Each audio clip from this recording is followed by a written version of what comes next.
Welcome everybody to this second Vision Burbank Water and Power conversation. The first one was with Paul Herman, who happens to be on the board of directors of Vision Burbank. So welcome again, Paul. I think the exciting part of this particular webinar is the fact that we have two assistant managers from BWP, Mandip Samra and Riad Sleiman. So welcome to you all, and welcome to anybody who's here with us live. And if you have any questions, you can put them in either the Q&A or you can put them into the comments, and I'll definitely be sure to try to get to them. If you are listening to or watching this recording in the future and you have a question, I'm sure there's going to be a place where you can put it in the comments. But as always, I want to say that we're here to try to inform and educate and kind of let the residents of Burbank know why the rate increases are where they are and what is going to be happening in the future. So welcome everybody, and thank you for being here. Thank you. Appreciate it, Riad, Mandip, and thank you for your time, because I know that you set aside 2 hours, and this is really fantastic. One of the things as we kind of dive into these very complex topics, and they are. So if you're not going to necessarily understand what these terminologies mean, it's okay. Most people don't. And that's why we're just taking a little bit of time to kind of explore some of the nuances of why we are here, why the rates are what they are, and what we can do, if anything, to kind of help. I don't think there is any help to kind of keep them down, but just to understand what's happening. And if there is anything we can do, what can we do? So in the beginning, I wanted to kind of talk about just some fundamentals before we dive into it. And it could be Riad or Mandip, if either one of you can kind of take this, is what are the basics of energy production and transmission? Just so everybody knows for the baseline, what does BWP do to get electricity to our homes and businesses in Burbank? I'll take the portion of talking about our transmission, which is outside of BWP city limits. So one of the things that is unique to us compared to some of the other publicly owned utilities is we are part of the Los Angeles Balancing Authority. So our transmission rights are really closely tied to LA. So we look at where we have transmission to bring it home to us. So that is one of the boxes that we are stuck in. We are trying to look at additional options for transmission. So when we look at resources, long-term resources, whether it's solar, storage, hydrogen, et cetera, we also try to match that we have transmission rights to bring in that generation. So that is extremely difficult to do and really does only point us to about 5 or 6 directions we can go at this moment. But we are doing the integrated resources plan. We're looking at options for other transmission points. But currently today, that is the restriction we have externally in terms of bringing in renewables and other resources. Riad, if you wanted to talk about some of the distribution issues. Please. Go ahead, David. No, please jump into it, Riad. So for Burbank, we've been on this long journey of, stepping away from our old distribution system, which was built in, 40s, 50s. And that's the 4,000 volt system, which almost everybody on the hillside has.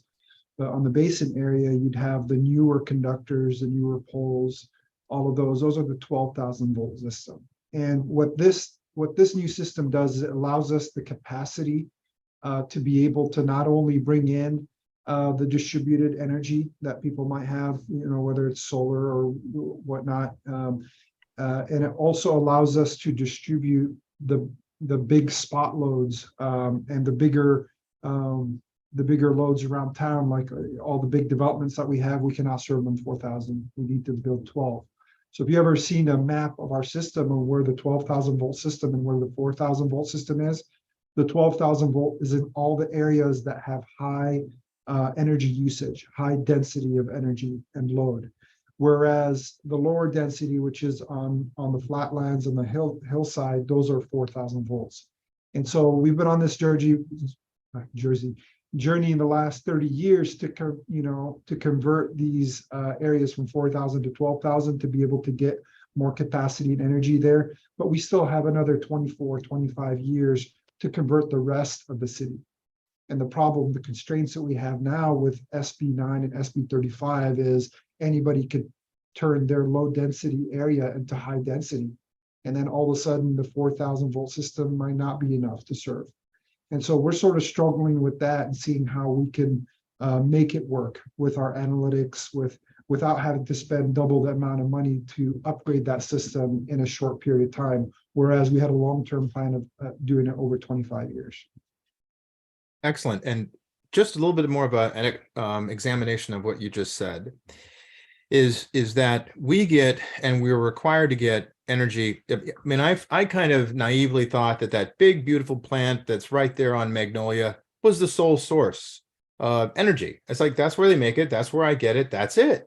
Oh, but I also have a few solar panels on my accessory dwelling unit, and I see them around. So that may fit in somehow. Wow, is that a misinterpretation of where we get our energy? It's not. It is the interconnection, this is spider web, correct, of where we're getting it. And I think that's important for people to understand. We are relying on sources that are, not a couple miles away, but they could be 100 miles away.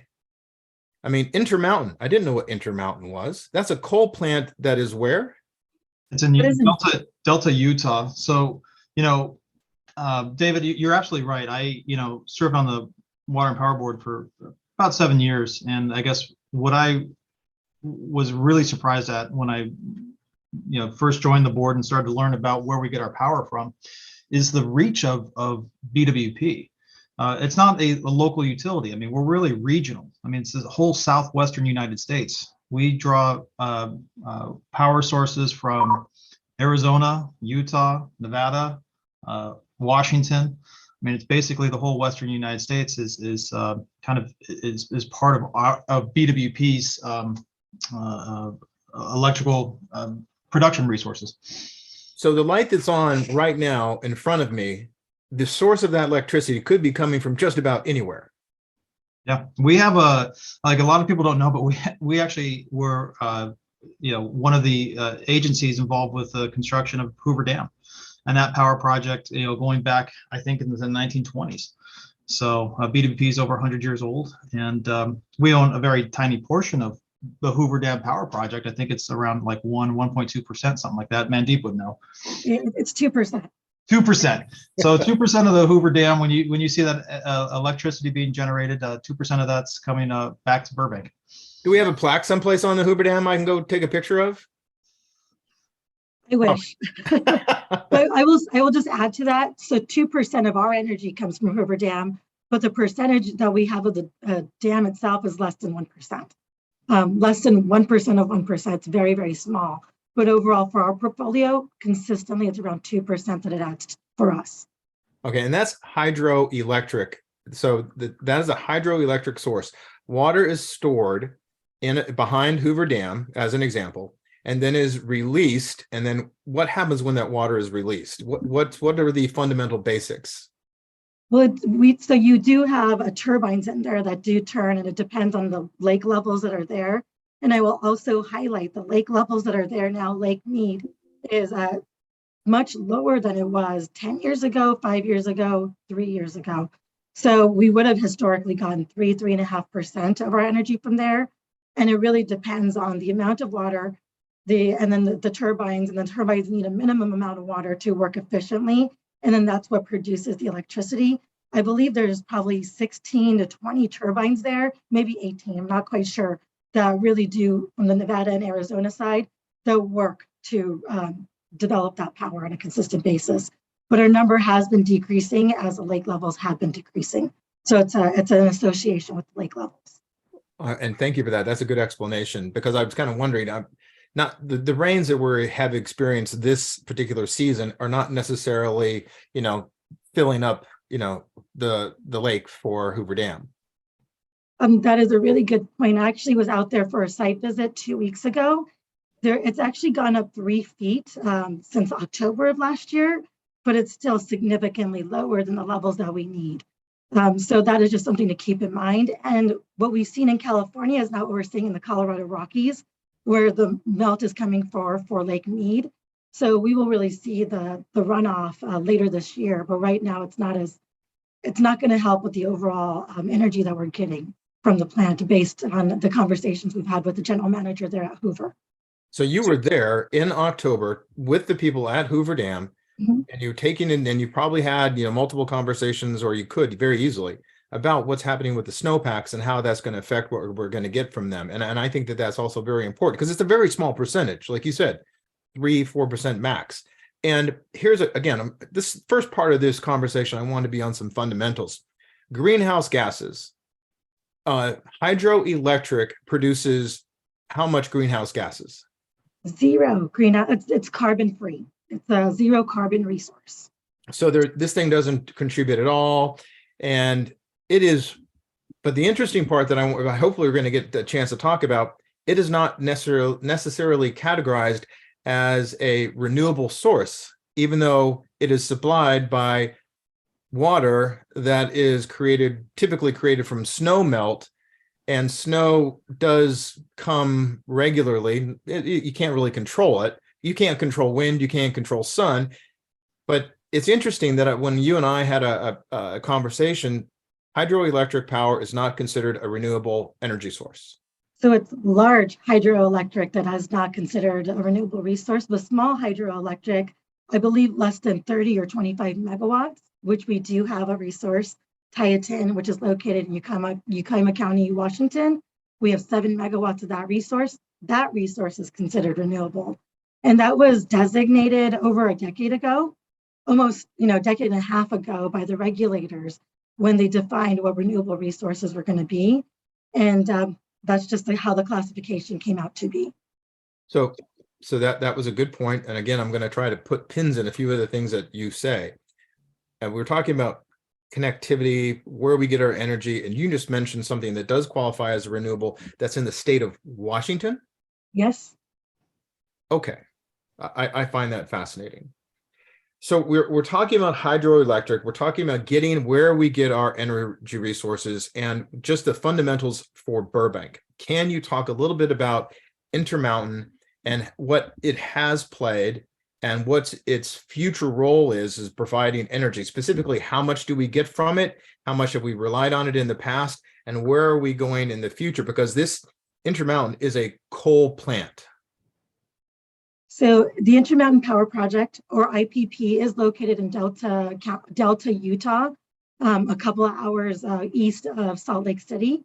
It is in a desolate area. It's pretty much just IPP there. Currently, it's a coal resource. Historically, we've gone anywhere from 30 to 40% of our energy needs from that resource.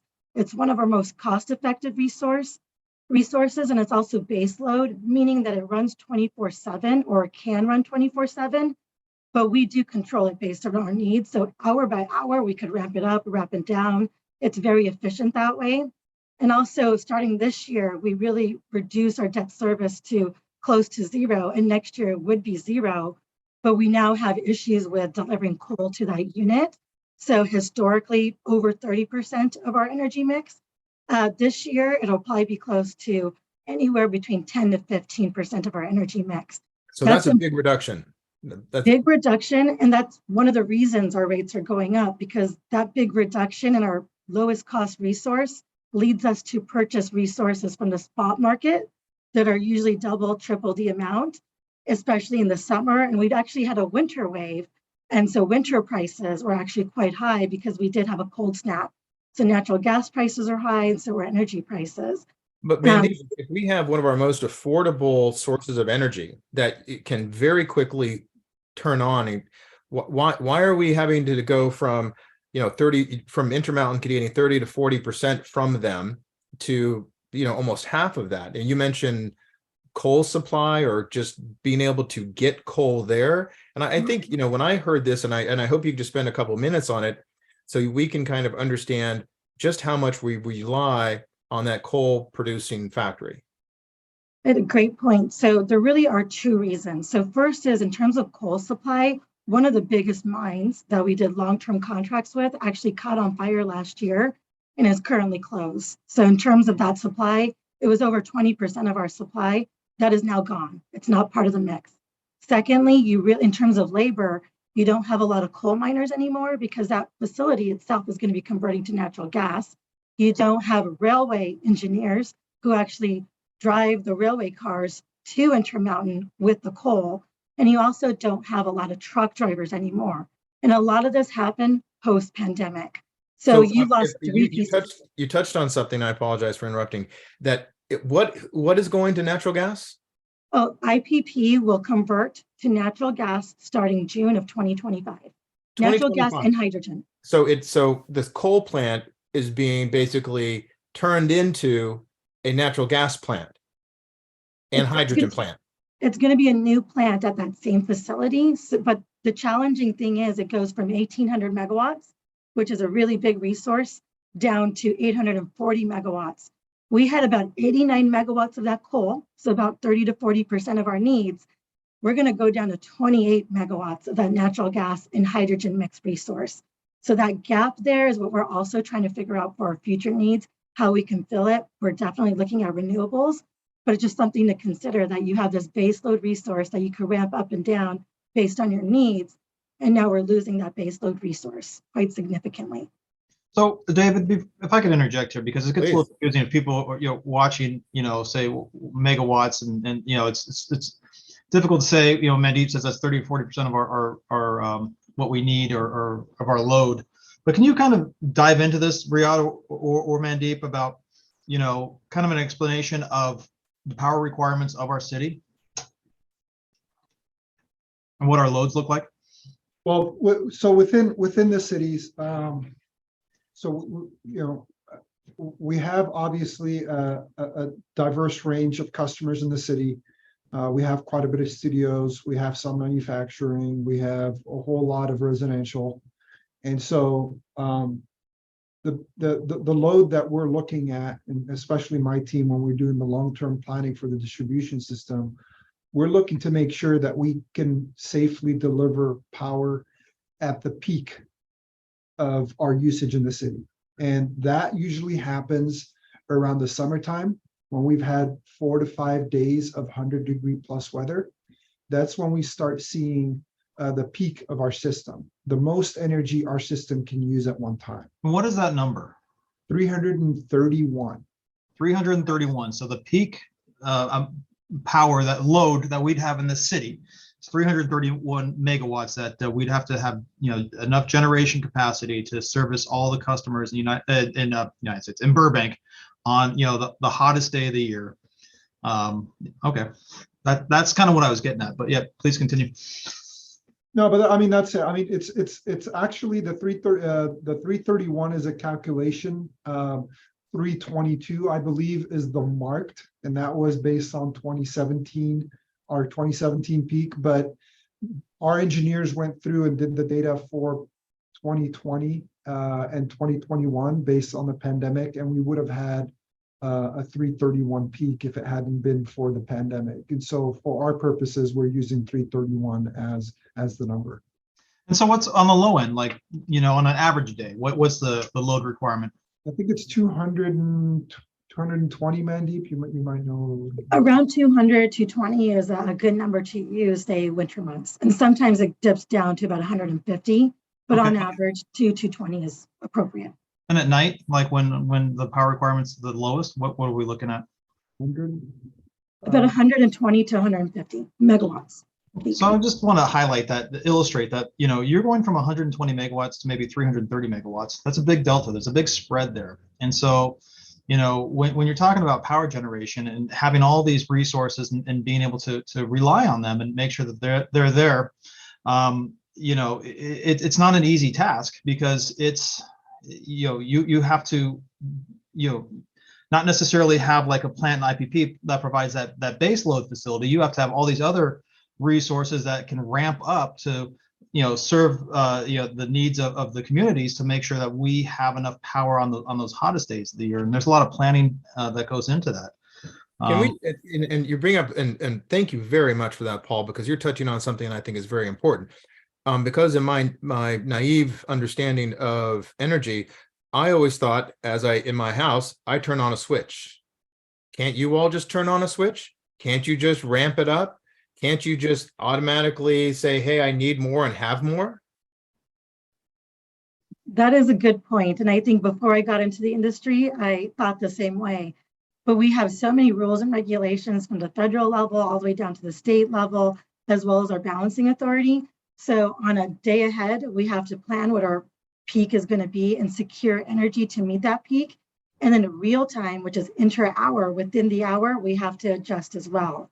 And I know both of you, both Paula and David, you have highlighted Magnolia Power Project, which is on the campus. That is a combined cycle. So it's steam generator as well as a natural gas generator. That really is very helpful for our portfolio because we can ramp it up and down when we need.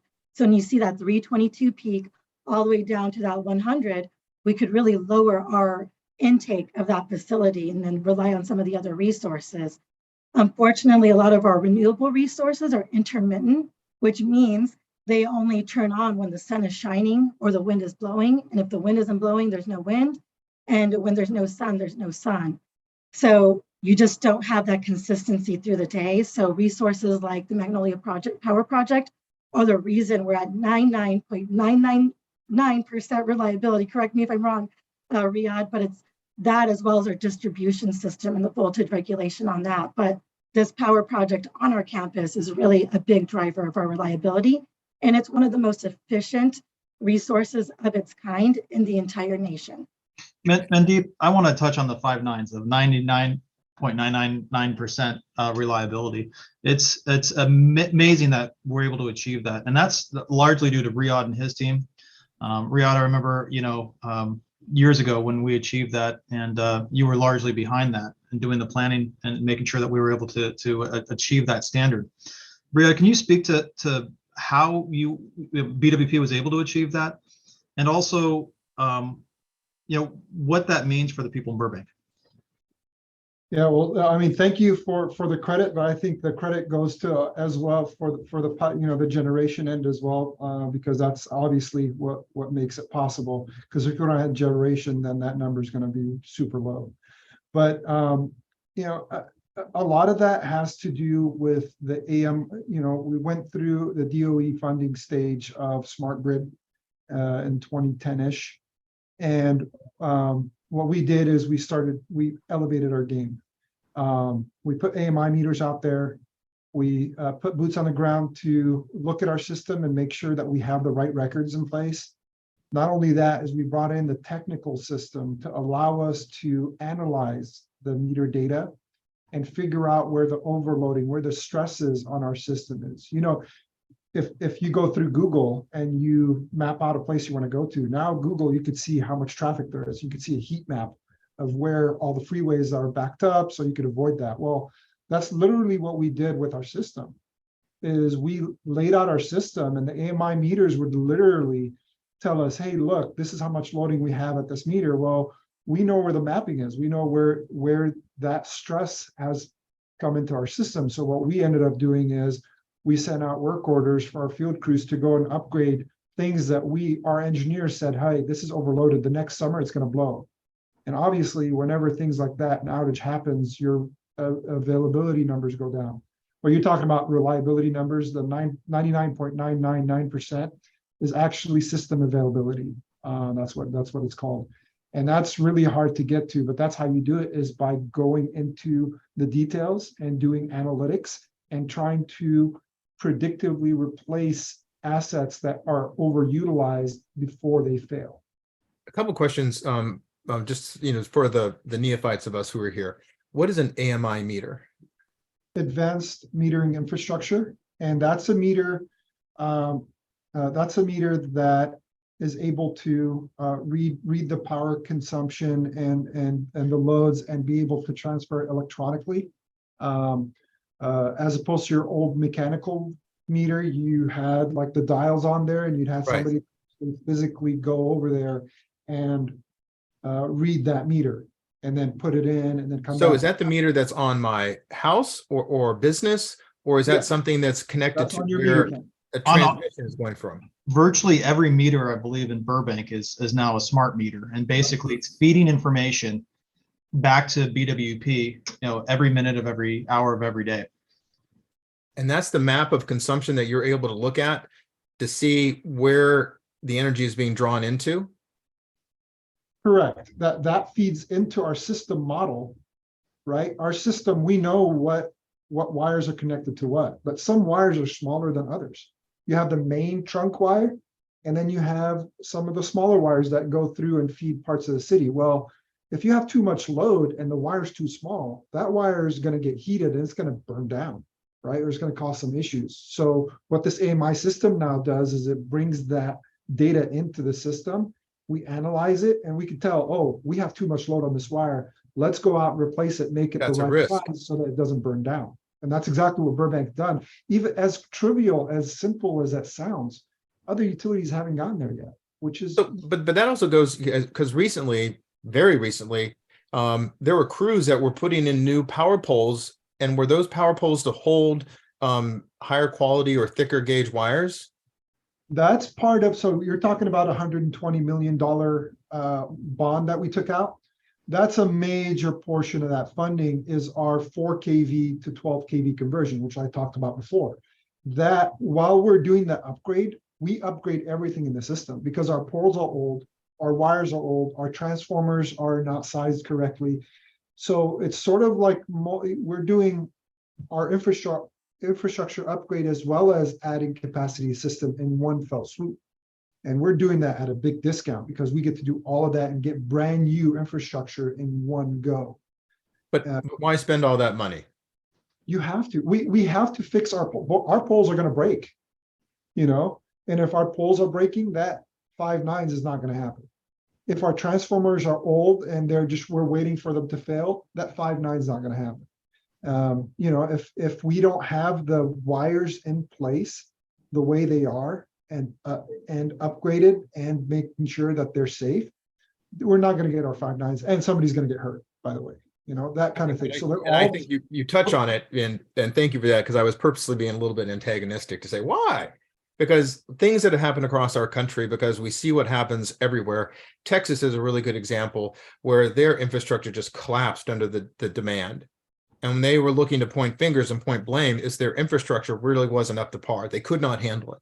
And I think that's the important part, because Paul, you've touched on it, is that, you know, the professionalism that is shown by Dawn Lindell and her team and Mandip and Riad to be able to focus and say, we need to improve the infrastructure. We never, ever, ever want to have a problem like what happened in Texas, where hundreds, if not tens of thousands of people were without power. And if you're without power in a heat wave and you're elderly and you don't have air conditioning, you could die. Well, that is true. So, but the reliability is a great thing, but also outside of, you know, reliability, this creates greater efficiency, right? And you know, that kind of meets our goals of sustainability, or helps to meet the goals of sustainability. You know, that the conversion of like the 4K to the 12K, yeah, it helps create reliability, but also there's something that I call line loss, which I learned about when I was on the board. You actually, you know, Say that again. What are you talking about, Paul? let me explain. I try to explain. Line loss. So as you know, energy is just like electrons flowing down the wire, right? And as those electrons travel further down the wire, they tend to lose a certain amount of energy.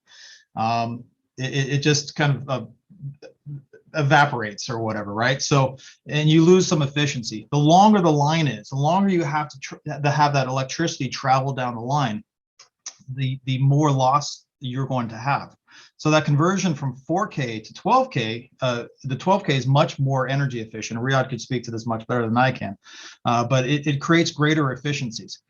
That, you know, and also like the smart metering system, what they've been able to accomplish with the, you know, having the great reliability creates greater efficiencies within the system, so that, you know, even though it's not like necessarily what we look at as a renewable resource like a solar or wind, those efficiencies, we're basically buying that back, right? We're putting that back into our system. We're creating more efficiency in our system that makes it, you know, so we don't necessarily have to go and purchase more power or have more generation, because we're creating greater efficiencies within our own infrastructure. Does that sound right, Riad? Yeah, I didn't want to go down that path because it's really hard for me to take my engineering hat off, because now I'm going to have to talk about I²R losses and all kinds of stuff. But yes, but there are losses on the system. Right now, we're measuring about 3%, less than 3%, which is really low for the industry. And we're only half of our system's been converted. The other half is going to happen over the next 20 years. And so we're going to get a lot less losses going through our system. And that's absolutely important. You know, David, I know you're a whiskey guy. What's that? And I'm not. So, but I know that there's like when the whiskey's in the barrel and you lose like a little bit of the Angel share. Angel share. That's right. So that's like what the line loss is. It's like the similar concept. Excellent. Hey, there was a question that came in from Drew, who's with us live. I want to kind of share his question. It says, will we be able to maintain our top tier reliability with the building and transportation electrification coming within the next 5+ years? Does solar with some battery storage, which is required on the new construction, help? So yes, we believe based on our planning, again, we put a lot of emphasis on planning and knowing where the system is and where it's going. And we have a master plan that we do and refresh every 5 years or so. And part of that is looking at where we're going. And the refresh is sort of a true up every time we do it. And now it used to be 5 years. Now we're going to do it every 3 years because there's just the technology is just heading. It's way too quick. It's changing way too quickly for us to assess every 5 years. 5 years is too late. And so we believe that we can handle these if we were to plan it right. The monkey wrench comes in is when SB 9 and SB 35 projects start coming in. That's sort of something that we didn't anticipate. SB 9 is a big deal. Even though it sounds like, well, SB 9, it's where you're able to split your lot and be able to put another set of houses and ADUs on a lot. So right now, if you think about it, a 7,000 square foot lot, you have a main house and possibly an ADU in the back. Well, with SB 9, now you're able to split your lot and put, 6 additional units on there, 6 additional units with a junior ADU, an attached ADU, all kinds of stuff, right? So now you're thinking, all right, we had these 24 years in place to go ahead and do all of this and get the capacity out there. Well, now if you have another house there, you've just doubled the load just on that same parcel of land. You doubled the load. Not only that, you might have another 2 ADUs on there. Everybody might get an electric vehicle. Each electric vehicle is like you charge an electric vehicle. It's like putting 3 houses, plugging in 3 houses at peak at the same time. Oh, come on, Riad. I think you're overstating. That devastates your system. You're overstating. I'm going to be a little, sarcastic here. You're overstating. Come on, we're going to have solar panels. We're going to have batteries, and that's going to be able to handle everything, isn't it? Yeah. Well, that's the problem. Is that everybody comes home and the solar's out, and everybody comes home and plugs in their car, right? So then now you have an issue of the AC coming on, everybody doing their laundry and plugging in the car. Now you've just exploded the usage on this particular place where in the last 40 to 50, 60 years, we've only had maybe a couple of kilowatts. Now you're getting into the tens of kilowatts. And that's what is going to be devastating to our system if we don't start mitigating those right now. I'll add to really quick is that we're doing that long-term integrated resources plan, which is that long-term energy plan of where we're going to be in 2030, 2040, 2045. We are incorporating SB 9 and SB 35 in terms of building electrification, transportation electrification, and developing a map forward of what we're going to need for transmission and resources to bring in the generation mix to feed our city. So that is currently being underway. So you're touching on something, Mandip, and I'm really glad that you did, because Riad just touched on it, and I want to really kind of focus on this. SB 35, which is where you can build very 7-story tall apartment buildings with hundreds, if not thousands, of new residential units here in Burbank. We have 800 that are approved near Empire, and we have hundreds of more that are on Front and First. They're coming in all over the place. And those are not necessarily all SB 35s, but there are a number of them that are SB 35s where the city cannot stop them.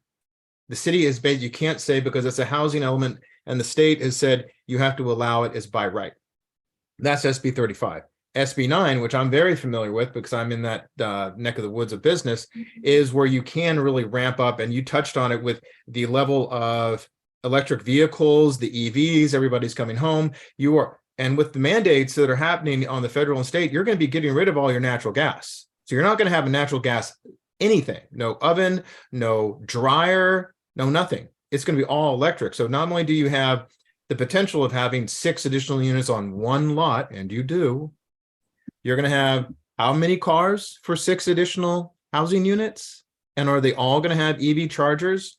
And when the mandates were put in place, though, that you had to have those percentages of greenhouse gases reduced, and you had all these factors that say this is what you have to do with electricity, SB 35 and SB 9 were never contemplated, were they? They, again, we had known that we're going to get growth, but the level of growth that we had known is not anywhere close to what SB 9. Remember, you've got SB 9, you got building electrification, which is another hard one on our system, as well as EVs. All 3 of those combined coming in at the same time is really what's pounding our system. And it's going to be pounding our system pretty hard. And so that's really where, if any of those have been staggered in time or they've done it individually, I think we would have a lot easier time handling those. But all 3 of those are hitting at the same time, which is really big for us. Do you think the regulators were aware of those impacts when they passed these laws? You know, again, regulators answer to the people that elect them. And so the reality is, I think there needs to be a reaching out to the utilities, who are the subject matter experts at providing the utilities. And I don't think that's really happened to the level that it should have happened. But again, I'm not in politics. I'm here to tell you how the system is looking like and how we're seeing it as we're planning this out. Also, on the note of Magnolia Power Plant, I don't think it's been given its due its due importance, let's just say, because the inertia component of this is super important. As we transition to your solar and more of the storage, the static storage, right? You need inertia. Talking about batteries, right? Static storage. Correct. Okay. You need that inertia to stabilize your electric grid. MPP gives that to our region. And so I don't think there's enough importance placed on that. And I think as we go through and put a lot more of the solar and storage, they're gonna realize, people are gonna realize, oh, we need that inertia, we need the spinning, because you can't really stabilize your system without that spinning. You know, the rotary. People don't understand that. And as we get more into the details and the weeds, they're going to realize that, and MPP is going to become a lot more important once people realize that. To paraphrase, you are saying that with all of our green, all of our renewable energy goals, that there will always need to be some sort of baseline component of something like Magnolia Power Plant. Absolutely. If you want to be able to turn on the power, the lights on at night, But hey, I have my battery, Paul. I'm not going to have a problem, right? It's a power quality. It's a power quality issue.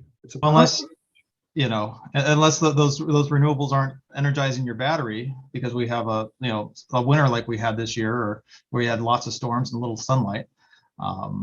So if you're relying on solar to charge your battery, then that might be a problem for you. But I want to pivot a little bit here, because we are supposed to be talking about rates and why the rates are increasing. So Riad, talked about some good points with respect to SB 35 and SB 9 and how they're impacting the system because of growth, housing growth. Also with electrification of the system with EVs and all of that. That's one component that's on the legislative end that's really having a big impact on putting stress on the system. The other is the legislative mandates specific to the industry that are requiring us to reduce our reliance on those traditional power resources like MPP. And one of those laws is SB 100, which, really put the gas pedal on, trying to get, all the utilities in the state of California to rely more on renewables and to be, carbon free within very, short timeframes. And I said this before in our previous podcast, when you're doing these power purchase agreements, you're talking about 20, 30 year agreements. And we're looking at, 10 or 15 years where we're going to have to be, I think 12 years for to be totally carbon free based on SB 100. I know Mandip's really the expert in this, so I'm going to kind of throw the ball in her court. And Mandip, you want to kind of walk us through the legislation of the state energy mandates that are kind of impacting us today? Oh yeah, thank you. So the main one is SB 100 that you had stated, and it requires us to be 60% renewables by 2030 and 100% zero carbon resources by 2045. In our last integrated resources plan, Burbank has set a goal to be zero carbon by 2040, 5 years ahead of the state mandate. But in order to get there, it is important to highlight that not all renewables are created equal. You may think, oh, solar, all solar is renewable. It really depends on the classification, where the transmission is, where it's coming in from. And there's 3 different categories. So you have portfolio content category 1, portfolio content category 2, and content category 3. All come from renewable resources, but there's little different caveats, and we have to do certain percentages of each. So for category 1, you have to have it directly tied to California Balancing Authority, meaning that you have to show that the electrons are coming into California. Category 2 is firmed and shaped, which is usually sometimes wind. Old projects that we had done, we would say we're getting 2 megawatts around the clock, 24/7. Wind doesn't blow that way. So what would happen is it would be substituted with other energy, sometimes renewable energy, sometimes not, to make it be that 2 megawatts or 10 megawatts or whatever else megawatts that you had listed. Then you have the category 3, where we don't get the energy. The energy is still being delivered and used elsewhere, usually outside the state, but we get the renewable energy credit. But all 3 of those tiers are tied to one type of renewable resource. So to have different classifications makes it really difficult. The other states that have renewable goals don't have it as restrictive.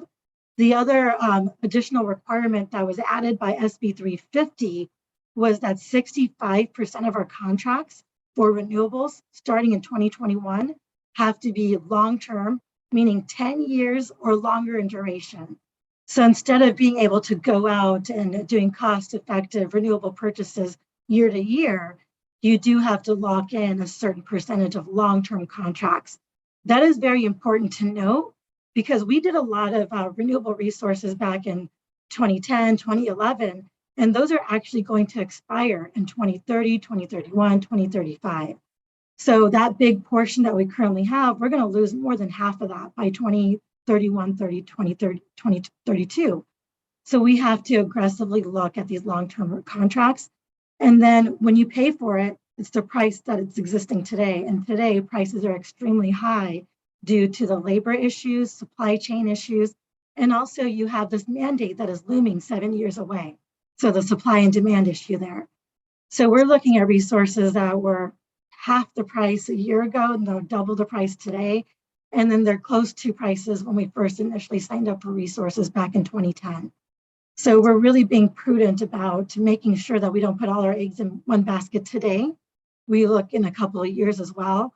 But because we have that 10-year requirement, that's also adding to that cost, because we do need to sign up for some of those resources. We thought the prices were going down, but no one could have predicted the pandemic, labor shortages, and supply shortages. So that's what we're seeing. So we're in a box, and then the box gets tinier and tinier because you have to do additional restrictions on top of that based on the regulations in play. Can you talk about what the box is? Yeah, and right now you have to do renewables, and then certain types of renewables, and then long-term. So it's just, it gets tighter and tighter in terms of the types of contracts that you could procure. And just on top of that, you want to make sure you do great negotiation and you protect the ratepayers. And historically, you would have damages if a contract does not come online when you expect it to come online. So you could go out and procure resources if that doesn't happen. But because it's what's happening right now, a lot of that negotiation is where developers just walk away from the table.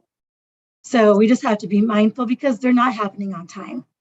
So it's a really different landscape that we're facing. And Paul, did that touch on it? And I want to say real quick that I think the pandemic's been a huge shock to the system. I mean, it's we're feeling the repercussions of it. 3 years later, we're going to be feeling it 4 or 5 years later. This is not going away soon. And I've spoken with Riad in the past about some of the labor issues, some of the purchasing issues with materials and stuff. Can you kind of extrapolate on that a little bit, Riad, and tell me some of your concerns and your struggles? Yeah. So, I mean, again, connecting it back to rebuilding our system, right? So we've been on this journey for 30 years. We have another 24 ahead of us. Well, we need materials to build that, whether it's poles, you got poles, wires, transformers, meters. Those are your big four. And all four of those have had their lead times a minimum of tripled. Meters, it used to be, we would be able to get meters maybe 16 to 18 weeks. Now meters are 52 weeks.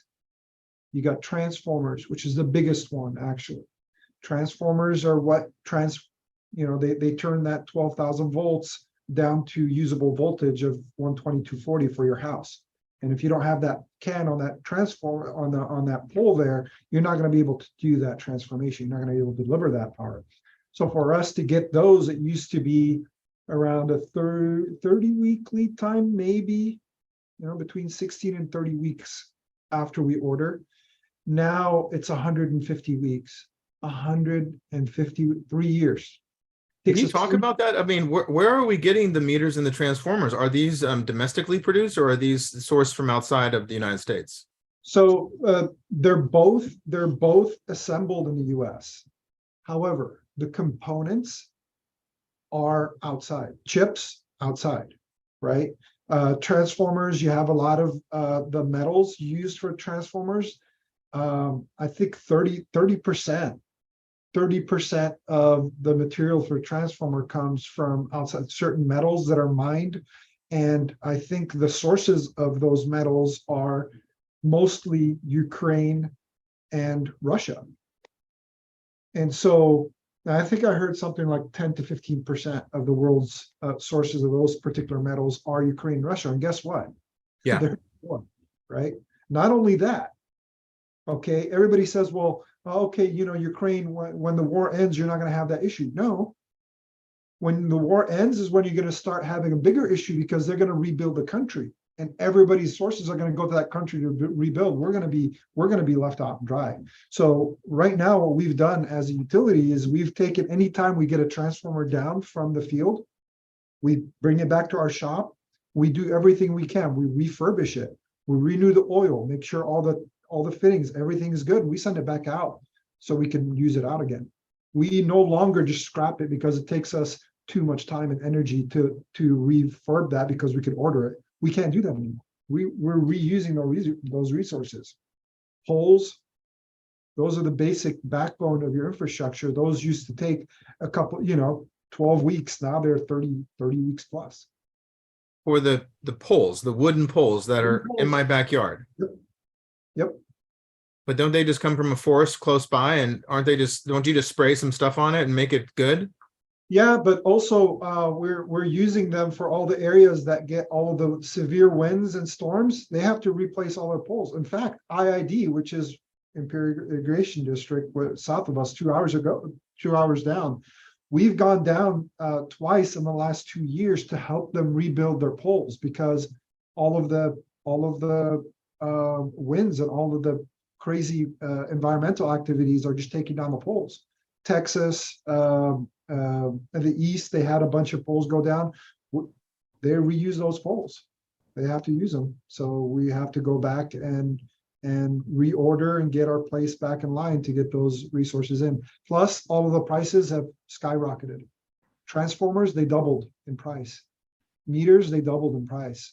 I mean, it's crazy. Tell everyone like substations. We've been looking at building some new substations. So the cost pre-pandemic versus post-pandemic to build a We substation. energized the substation over the Empire in the Golden State area called Ontario. That was partly paid for by the Avion project and the airport. We energized that in 2019. It cost us a little bit over 15 million to build that station. We just went out to bid to build one right over here in the media district, and it came out to 27 million. Almost double. It's more than doubled. And that's insane. 2019 to 2020, 2022 is when we got the bids. So in 5 years, yeah. So I wanted to highlight that because, you know, these are the underlying costs that go into our electrical rates. And this is why we're seeing them, you know, increase fairly dramatically. And that's not even, you know, our rates, what we're looking at, they're spread over time, right? We're looking at, you know, 5-year projection of where our rates are going to be headed instead of like, you know, hitting ratepayers with a big, you know, 50% increase or something like that because our costs have gone up so dramatically. Thank you, Riad, for that. Mandip, you touched on the cost of these, you know, going up for these you know, renewable projects. Can you give us like elaborate a little bit about what we were looking at for renewables pre-pandemic versus post-pandemic and how much those costs have risen for these projects? Yeah, and it's across the board. So I'll give an example of a solar project a couple of years ago. We were actually looking at a lot of competitive projects in the low 20s, high teens per megawatt hour. And now we're looking at high 30s to low 40s per megawatt hour. And that some include batteries, some do not. And then for wind, the same thing. We were in the low to mid 30 range, and now we're above 60, close to 70 range. But that's something that, you know, we're looking at really closely, and that's not something that was expected. For years and years, you were on a downward trend of costs, and then the pandemic, and it just went up vertically. Not even slightly going up, it just went up, and it keeps going up. Can you talk about that? Because that was something that Don Lindell mentioned at council chambers, is that when they were being critical of why is it costing so much money, you're talking about the trend for being able to purchase the equipment to generate solar or to generate wind energy, that it was the rates were going down and now they've completely reversed and gone up. Is that? Yeah, that's exactly what happened. You know, I've worked at a couple other utilities and I've seen this trend for the last 15 years. And then the last 3 years, it's just gone up and up and up. A lot of it has to do where the parts are manufactured. Like Riad had mentioned, some of the parts are manufactured internally in the United States, but solar panels, a good portion do come from China. And we had a lot of tariff issues. China closed down a lot of their factories. Nothing was being developed, no chips, no solar panels. So you have years of backlog. There are certain cities that thought they were going to have a project mid last year. The solar panels weren't delivered, and they're still not delivered. Everything is there for the project. And so that's what we're facing. We're not only facing increases because of supply and demand and then lack of labor, but we also have the regulations. But in addition to that, we're having major delays because the interconnection queues, you know, Bureau of Land Management, a lot of these places where it's being built is on federal lands. That's where you put solar on these federal lands, desert landscaping. So you just have 3 or 4 things coming at you at once. What we are looking at is other alternatives. We're looking at other zero carbon resources like modular nuclear resources, looking at pumped hydro, which is a potential zero carbon resource, especially with all the rains we've gotten lately. And then really matching solar with storage or even wind with storage to maximize it. Because at the price points we're getting, we're paying almost base load prices for something that's intermittent. So unless you make it base load or as close as base load you can, but with a 4-hour duration battery, which is not base load, but at least helps with the peak, that helps, but really the prices are astronomically larger than we've expected. And so that does go towards a rate increase. And this is a state mandate. Every utility has to comply. So we're not the only ones facing this uphill battle. It's every utility in the state. That was going to be my question, is because you're touching on it, and I think in it, and not only in a state, but a national level, where you have parts and materials that are, as you said, a lot of them, the solar components and the wind, the wind turbines so if that's the right word, are manufactured in China and other countries. And we, like other states, I'm guessing, have mandates like SB 100 that we have to do certain things by certain years.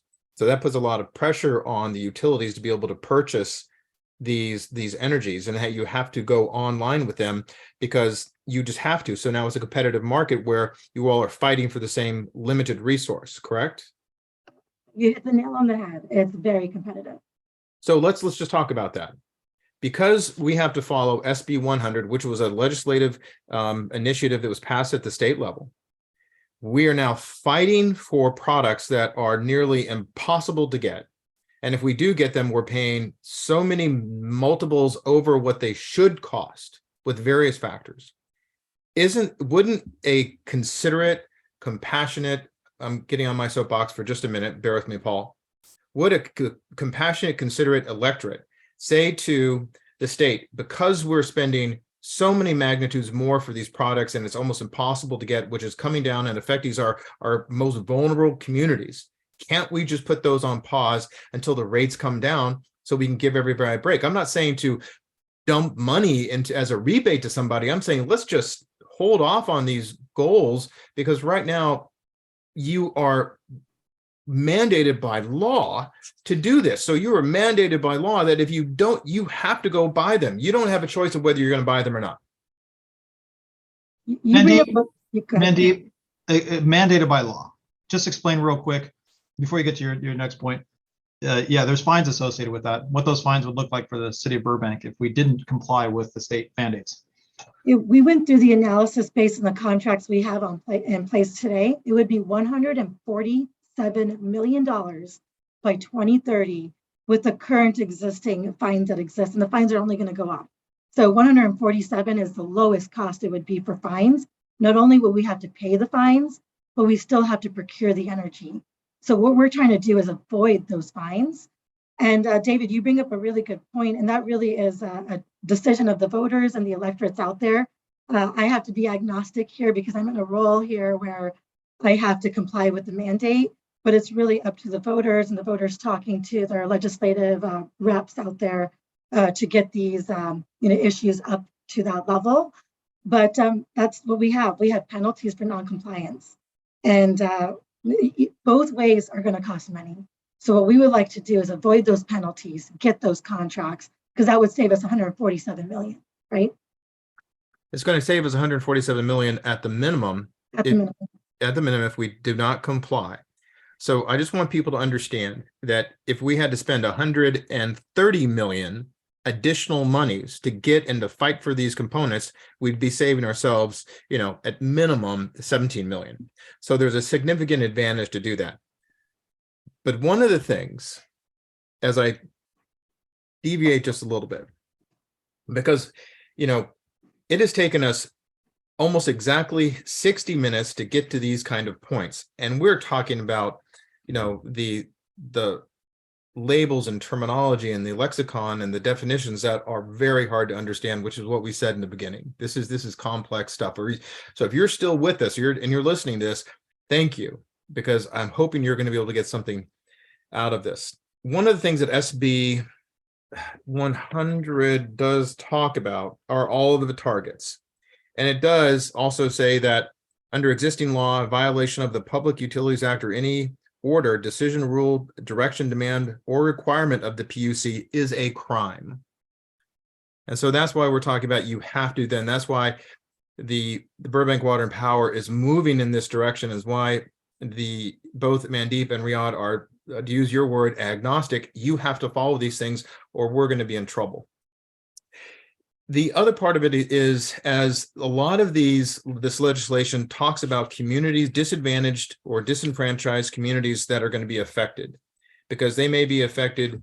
And I think that, if I can bear with me as I read this, it says, we know that, and this is out of SB 32. So SB 32 in the section, it says, we know communities hit as hard by climate pollution that those will suffer first and most frequently from the impacts of a heat wave or a drought or a flood or poor air quality or unavailable water, or disadvantaged communities or disproportionately communities of color. That is why our climate package requires our state agencies ensure programs are equitably designed and that investments in climate pollution reduction provide the most benefits to those need them the most.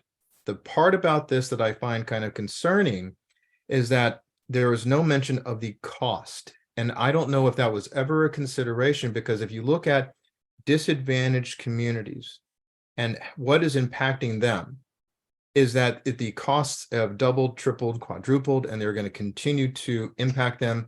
And yes, there are certain incentives, but the incentives, Mandip, are limited. It's like if you are at a certain disadvantaged category or community, you don't get to say, I need $200 or $300 extra a month, and there's going to be $200 or $300 extra a month per everybody that qualifies. Is there?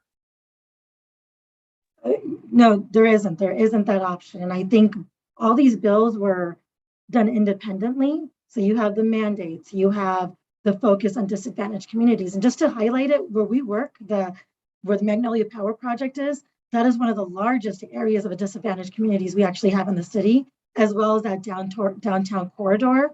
Because what makes something as a disadvantaged community through the regs is a combination of income, the two major things are income as well as the environmental impacts, which is the air emissions. And the number one source of air emissions in the state is actually transportation. So everything along the freeway, especially that 134-5 corridor, that is one of the biggest segments of our disadvantaged community. And our biggest segment is really run from those air emissions.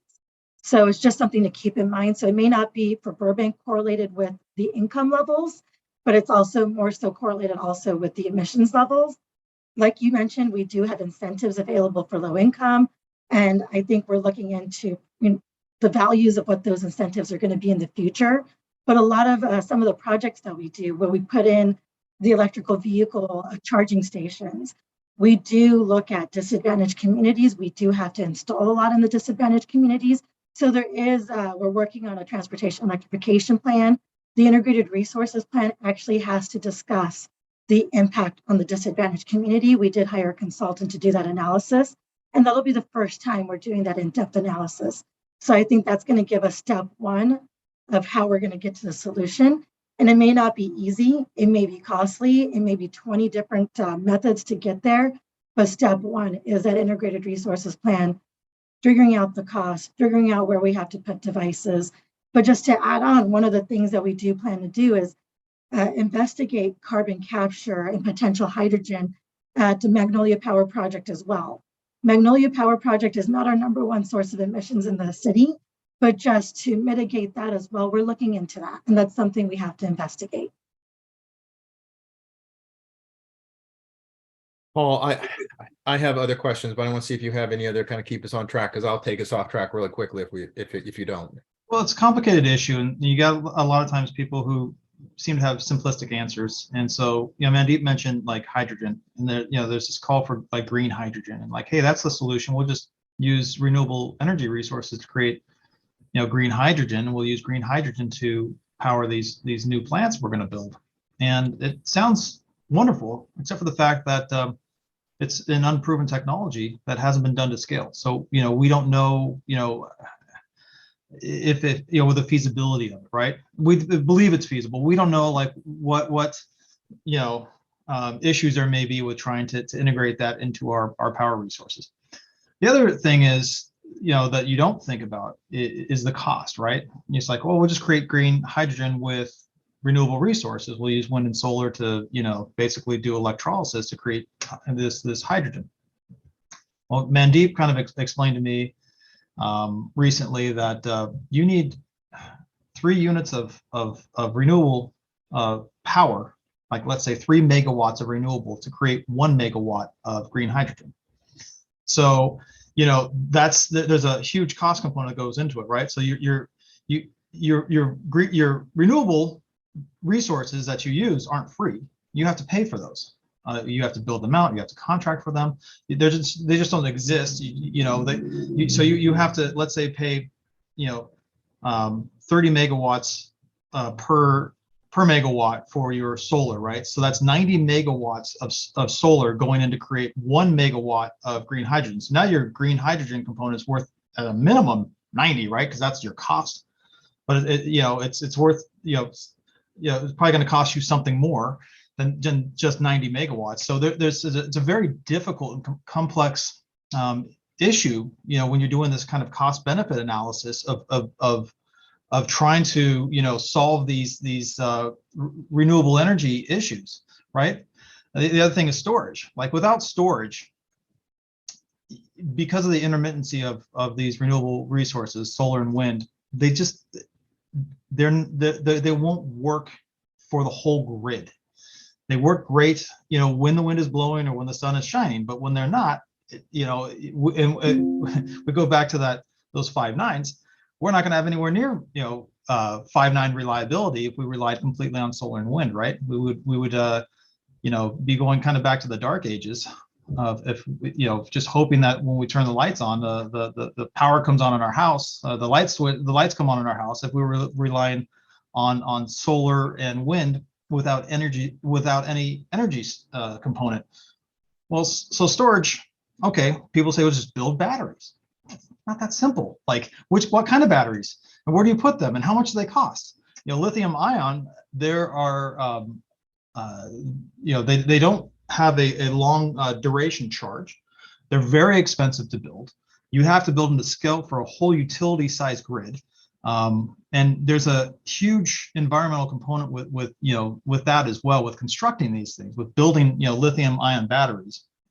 And okay, so there's other battery technologies. There's the with a lead flow battery technology, which BWP is doing a pilot program on, I'm looking forward to that. But once again, you build it to scale. So you go from like a lithium ion battery that can give you like 3 to 4 hours of charge to maybe a lead flow one that can give you 10 to 12 hours of charge. Well, that's a big improvement, but that's still not going to that helps with your gaps, but it's not going to basically replace your base load requirements, right? And so it's a really lot of complexities that go into this, and people don't think about that. They just kind of they throw the stuff out like just do this or just do that. Okay, but you got to think through all of the issues that arise when you're looking at these new technologies and trying to integrate them into our system. And Paul, I'll just add that, so it's the iron flow battery that we're going to do on campus, and we did get a grant from APPA for $125,000 to pilot that. It will be one of the first utilities of our size testing that out. And that's one of the things that we really want to focus on is we have this great eco campus. And let's see what we could pilot out and partner with our sister utilities and test out different types of battery technologies. Not just lithium ion, we're putting that at the Regional Intermodal Transportation Center. Let's look at lead acid. Let's look at more iron flow. Let's look at all the other technologies that exist on a smaller scale. And then when we look at the bigger scale, at least we would have tested it out. So thank you for bringing that project up as well. Yeah, I'm sorry, I meant iron flow. My bad. I want to jump in because Paul, you touched on stuff that I'm going to be repetitive as somebody who's not really familiar with how things necessarily work. You're talking about the cost. Let's go back to what you commented on about green hydrogen, that the cost to produce 1 megawatt of green hydrogen capacity may cost, I think you said 3 to 4 times, or if you're having to do solar, it could be even a lot greater. 3 to 1. That's just as a kind of rule of thumb. You're going to have 3 units of renewables to create 1 unit of green hydrogen. I'm driving through Palm Springs and I see all of these wind turbines sitting there idle. Can't we just turn those suckers on and start powering up and making all these megawatts to create this green energy? I mean, they're just sitting there not doing anything, right? Do I still have to pay for that megawatt of energy that's created by that solar turbine to go into the green hydrogen? Or since they're not doing anything, can't we just put them to work and make it go? Aren't they free? Those wind turbines aren't free. I mean, they cost a lot. Who owns them? Why aren't they? Don't we own them? Exactly. Yeah. I mean, somebody did a big power purchase agreement, probably borrowed a lot of money, way back when to build those things out, and they're still paying down the debt on those. So they're not operating them for free. And there's a cost to maintain them. There's a cost to operate them. I mean, it's not, none of this is free. There's no such thing as a free lunch. But isn't solar free? Solar's free. Well, the useful life too, right? So with solar panels, 20, 25 years. So when most power purchase agreements go 20, 25 years, you have to reinstall the solar panels. You have to get new solar panels to start the project over again. Same with wind turbines. They don't last 100 years. And then a lot of our contracts are 20 to 30 years. And there are only a few are the option to purchase, but you're not paying it down like a mortgage. You're paying it down like a lease, right? So when it comes to buy, you still have to pay money to buy it. So that's just something really important to remember is a lot of the contracts we have done is kind of the leasing arrangement where we pay this flat price or maybe a slight escalator every year. But when that contract terminates, so does that right or that resource at that price. And that's something, thank you for that. And allowing me to ask the question, because again, I look at these things just sitting there going, okay, that guy could be creating green energy, or something could be creating green energy. And that is maybe there's something out there that has a lot lower cost. What would be out there that we could put online in maybe 10 years that could be able to be a super low cost generator of green hydrogen? This is kind of it's touching on the nuclear component, the small nuclear one that you were talking about, one of the least expensive sources of energy. And if that was brought online, because the one thing, and if you can touch on a little bit, and this may be something that Riad, you could also touch on too, nuclear energy, first, to get a plant online takes a very long time. Two, to be able to ramp up an existing nuclear power plant takes weeks, if not months, to get to a point that is generating, because you have to, the rods have to heat up the water has to be turned into steam, and it has to turn the turbines. And the nuclear power plant, as efficient as it is, it's not on and off. You are correct there. And we are part of the Palo Verde nuclear power plant. It provides 8% of our power resources year to year. But the modular units that are currently going to be in place in Idaho, those are smaller units. That I'm not quite sure if they're going to be able to ramp up and down, but the fact that they'll be able to come online in a couple of years rather than a decade to build a resource like that, that's something that's interesting. But then I want to also go back to the definition of green. So nuclear is not green, it's considered zero carbon. So that is something that wouldn't be defined as a green hydrogen resource, but it would be defined as a zero carbon hydrogen resource. So just something to keep in mind as we have to meet our RPS, the Renewable Portfolio Standard, versus that zero carbon.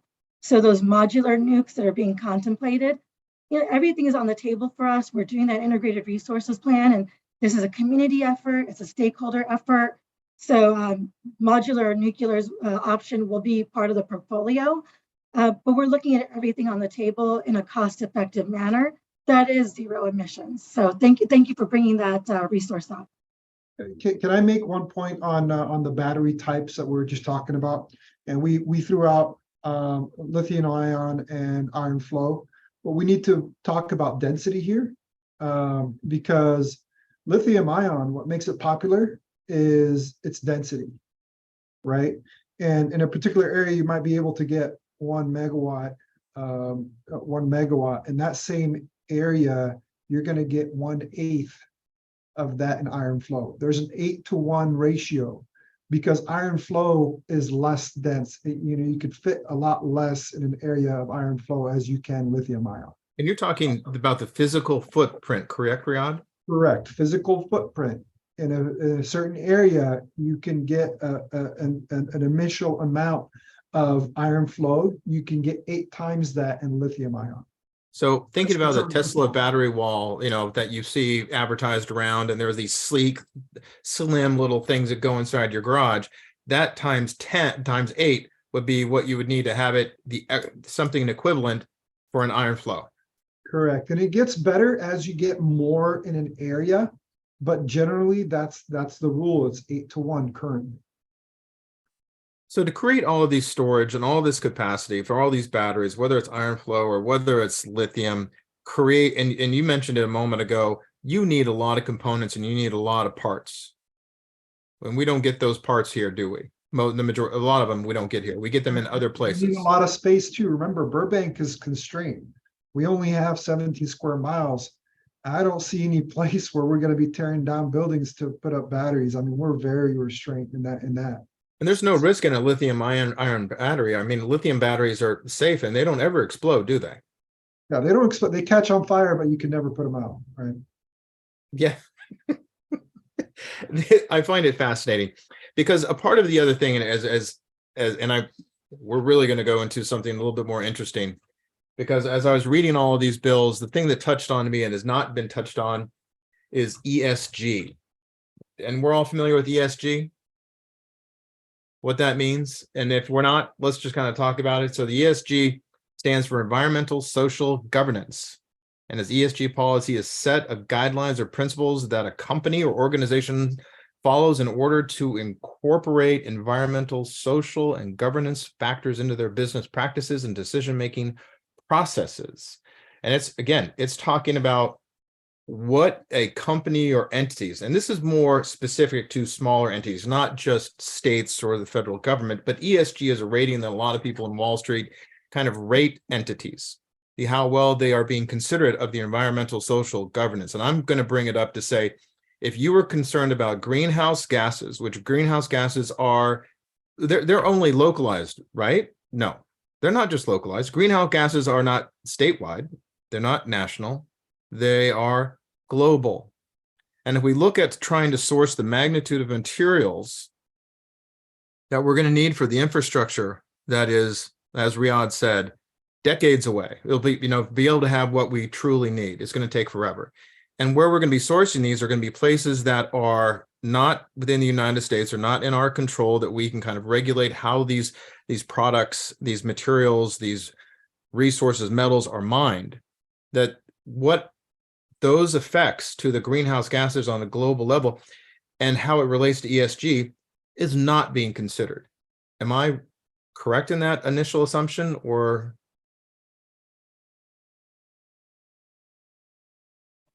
Mandip?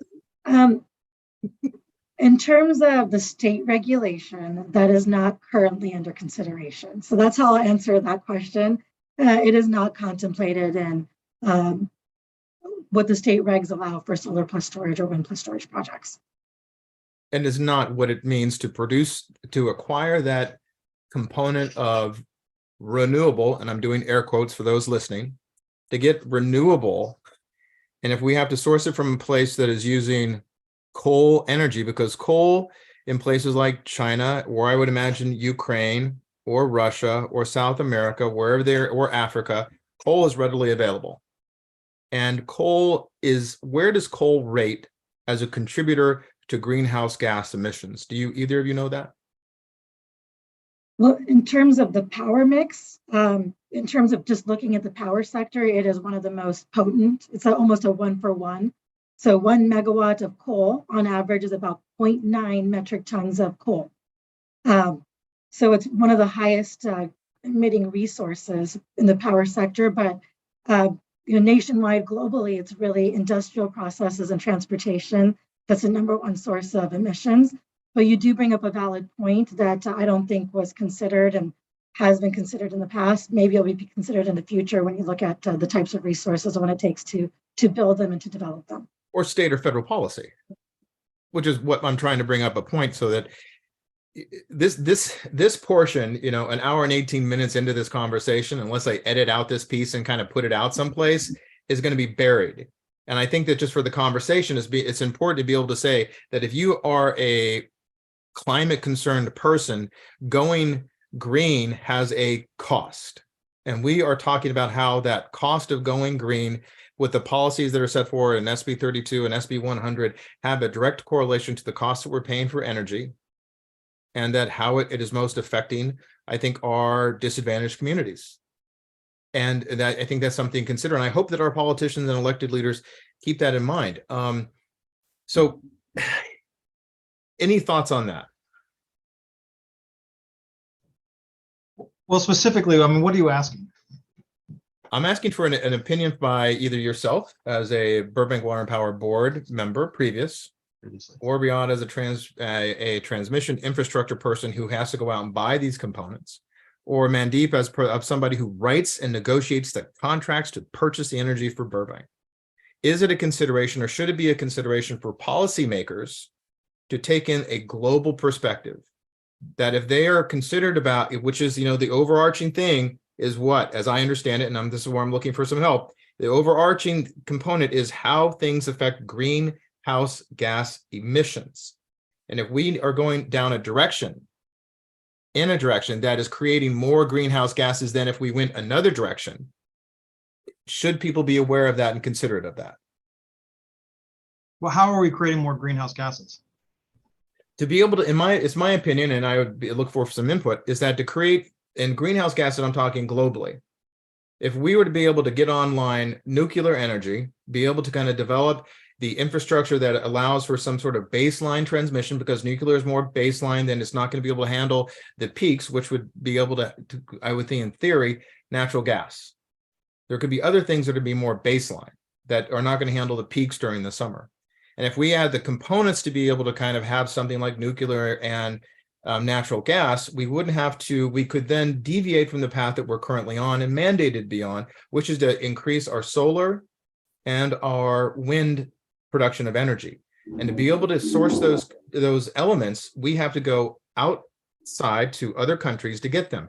And they are expending and emitting mass amounts of greenhouse gas to create those components, whether it's mining them and the industrial complex, the industrialization that Mandip said, which I think is number 2 for greenhouse gas emissions. So we're actually supporting and nurturing those greenhouse gas emitting industrialized complexes to make our renewables. Sure. I think what you're saying, if I understand correctly, is like we're basically offshoring our emissions. Clients. Essentially, what we're doing. We are. My specialty is in industrial real estate. I've been involved in industrial real estate for over 20 years. My family's been in industrial real estate in Los Angeles since 1947, so I've got a pretty good background on this. During World War II and post World War II, Southern California was the manufacturing center of the United States. We made airplanes and cars and tires and furniture and garment and all that kind of stuff, and not anymore. That's changed a lot. We've basically offshored the majority of our manufacturing through over decades, and with the free trade agreements and all that kind of stuff to other countries. And you're right, David. So now we manufacture a lot of our kind of everyday personal consumption items that we use and all sorts of other stuff overseas, and we don't manufacture it so much in Southern California or in the United States anymore. And that's true. So yes, we have offshored that, but that's kind of like a global thing. I think that's getting a little bit too far afield from what we're dealing with like right here in Burbank, because that becomes more of like dealing with like United States policy, and not just like what's happening in Sacramento. But I don't think we're so far down that road with globalization in general that I would argue against that point. I would argue that if you could talk to an elected assembly member or senator that says that pursuing this policy is creating greater greenhouse gases, and then they could go to their constituents to say, we need to put a pause on things. And when they scream that, oh my gosh, you're going to hurt us, it's like, no, we're not going to hurt you. We're actually going to, as a net result, help us.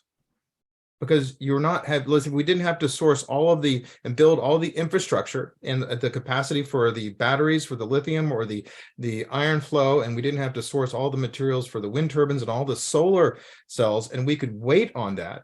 We are reducing the global net effect of greenhouse gases, is my argument, to be able to support an assembly member or senator to say, let's look at SB 100, let's look at SB 32, and let's hold those back a little bit. I get what you're saying, but once again, I don't think it relates necessarily to BWP. And having a conversation with Riad Mandip about, I don't want to put them in a position where they have to make comments, because it does get very political, right?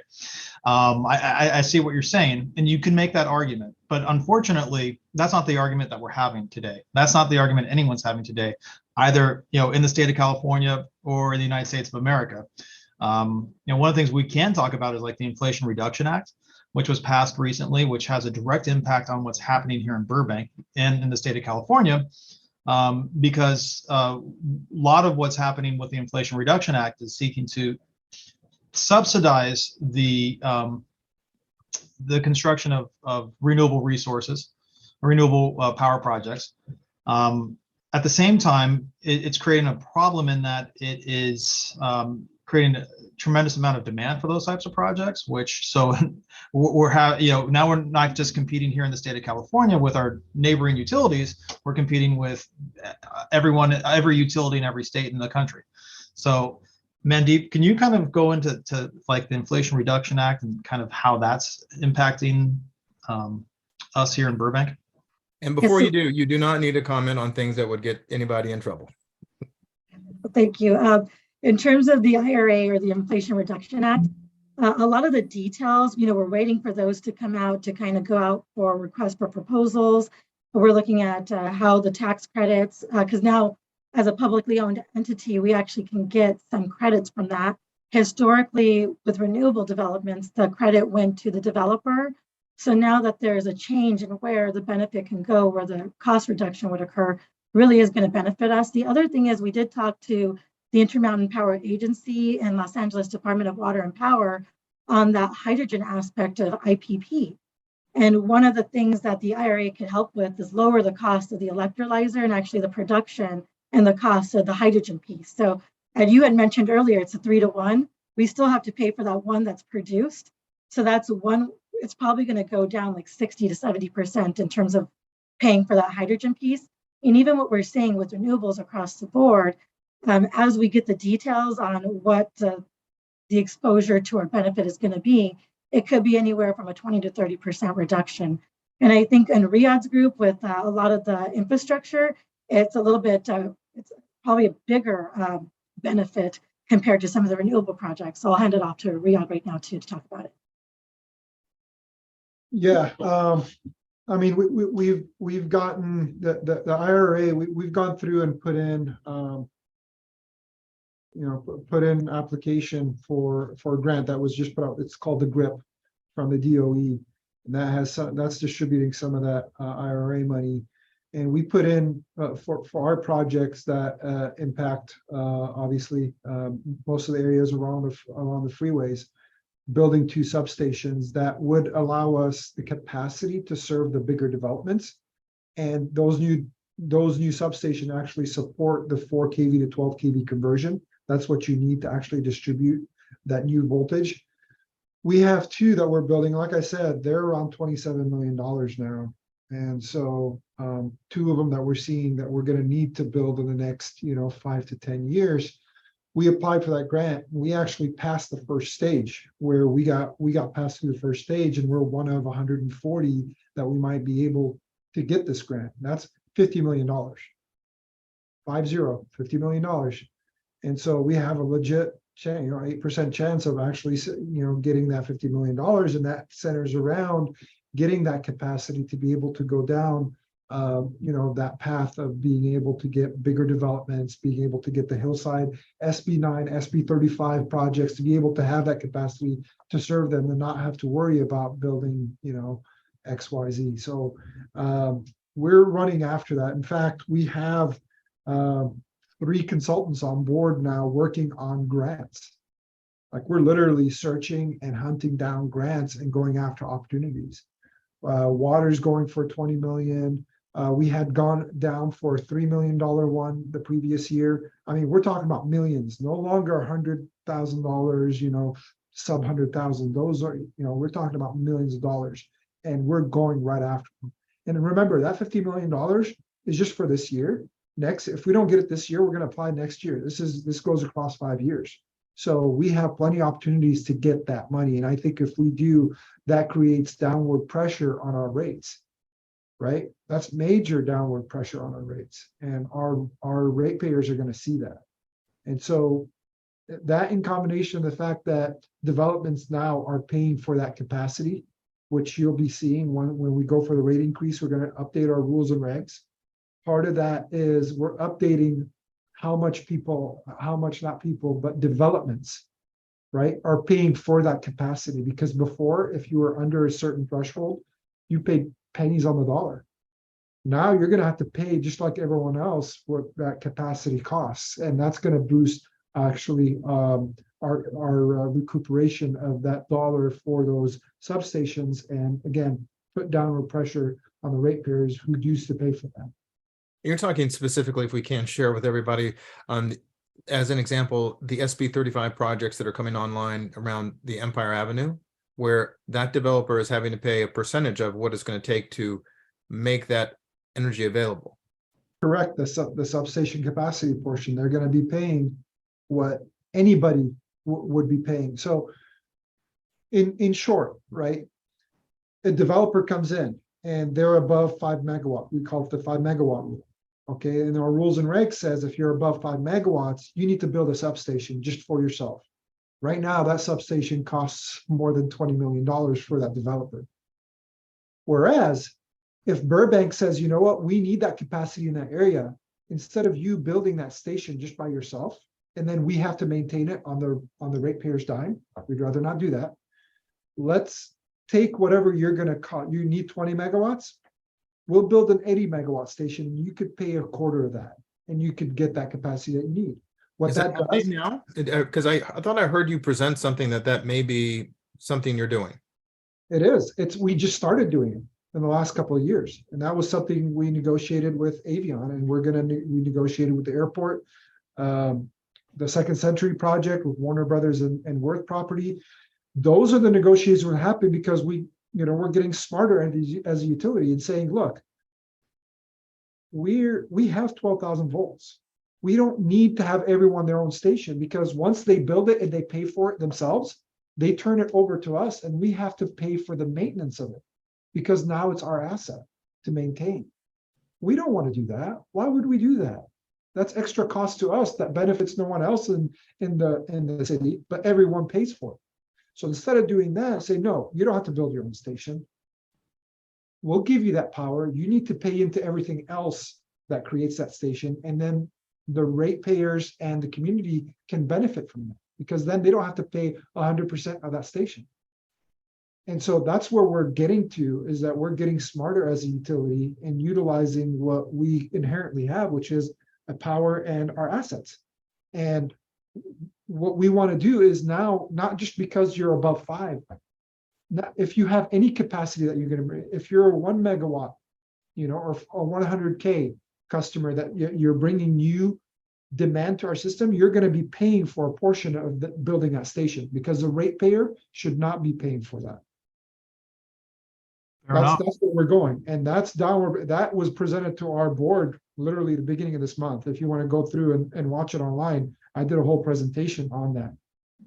And that $27 million shouldn't be paid for by partially by the ratepayers and just the 5 megawatts and above developments. It should be paid for by everyone that needs that extra the megawatts.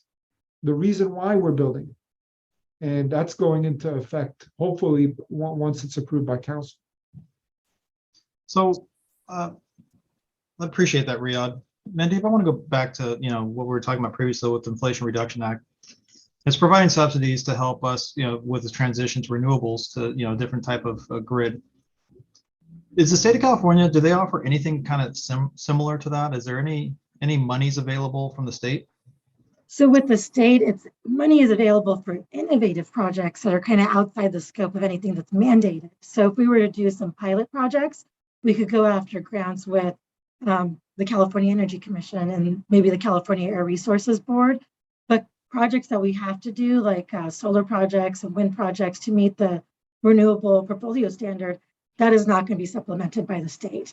The IRA will help supplement some of the cost increases that we're seeing, and that's the reason it's put in place, is because we're seeing cost increases across the board due to inflation and supply chain. So on the state level, for something that's mandated, the answer is no.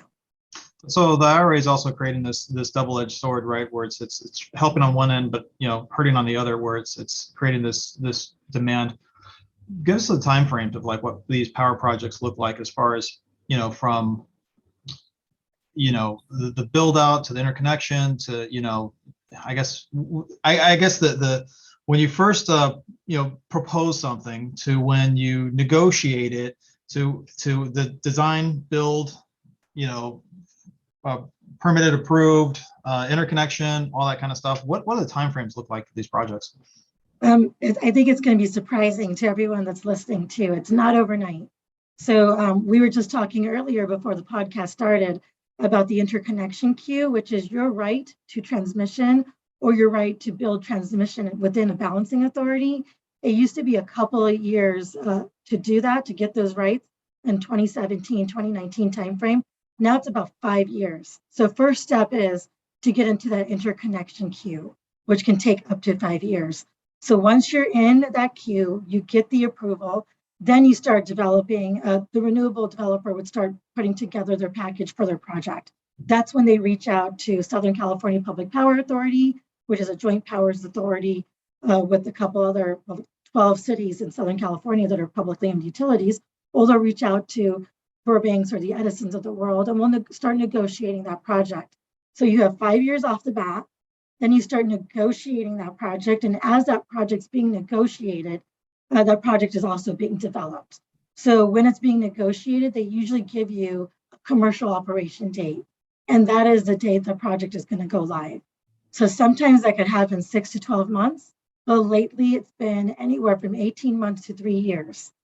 So imagine that we're currently looking at a couple of resources that we're negotiating that are looking at dates in the 2025 timeline, December, 2026, 2027, nothing earlier. So that's just something to keep in mind. And anything that comes to the table most likely has already gone through that 5-year wait in the interconnection queue. So collectively, probably 8 to 9 years from conception to actual switching online. So that's a long time. It's not overnight. And can we dive in a little bit? I'm sorry, Paul, to interrupt. Dive in. When you're talking about coming online and it takes so much time, you're talking about something that's going to generate electricity, whether it's solar, wind, or whatever. You're talking about they need to reach out to Burbank Water and Power or Edison to negotiate to say whatever the rate is that you all will pay for that source, that for them, for that energy that they're providing to you. Is that correct? Yes, and that process, and I've been part of projects that's taken 5 years to negotiate a renewable contract, and I've been part of a process where it took 3 months. But lately, it's been about a 2-year cycle, which is relatively long to do that contract process. But I had just hit on this earlier. A lot of the issues that Burbank and a lot of utilities try to work on is if that project doesn't come online, that we would be able to get some monetary value from that, because we are expecting that resource to come online. We're expecting to meet our renewable portfolio standard with that project. But if that project doesn't come online within that time frame, then we can't go out and secure another resource, right? Because I have to do a 10-year resource. There's all these parameters. So right now we're losing a lot of our competitive advantage there because there's so much competition for that.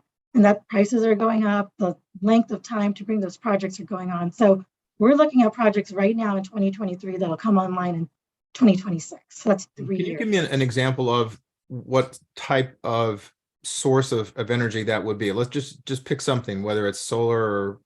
A lot of what we're looking at is going to be solar plus storage. We also were negotiating a geothermal deal, but geothermal only exists where geothermal could occur. A lot in Utah, a lot in the Imperial Irrigation District. In the Imperial Irrigation District, we don't have transmission rights. So we'd have to build a transmission line in order to bring in that power, and that could take decades. And that's the interconnection. We're talking about queues of interconnection, which is establishing the infrastructure and then the rights to be able to transmit that energy. Exactly. And to build it.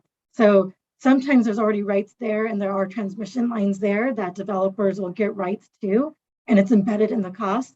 But in other circumstances, you actually have to build it out. And when you have to build it out, that could take decades. It usually takes anywhere from 10 to 15 years. So just something to keep in mind. So there are areas where there's a lot of room, but there's also areas where there's no room and you have to invest in the infrastructure to build a transmission line. So a lot of what we're looking at right now is solar plus storage projects to kind of reduce the intermittency and to be able to use that solar in the super peak hours where we see prices exceeding $1,000, $2,000. But it's just costs are going up, and the queue to bring that project online is no longer a year, it's now 3 years. So for the solar plus capacity, so I can understand this, when you start negotiating to say, because solar plus capacity hits all the metrics, it checks all the boxes. So you're negotiating with this entity. Is it a private company or is it a government backed? So majority are private renewable developers, and we do look at their history, and there's a lot of very experienced renewable developers out there. So I mean, if the DOE or the CEC has a project, I haven't seen one, we would definitely be interested, but all I've seen so far have been private developers. So private developer is looking to create a solar plus capacity plant or factory. Then they're going to try to say, okay, we want to build this, because they're not building it. They haven't built it and then negotiate. They negotiate, then build. Is that correct? Yes, for a lot of the financing, they do need contracts or negotiations in play to get that financing. And so you've mentioned several times about penalties.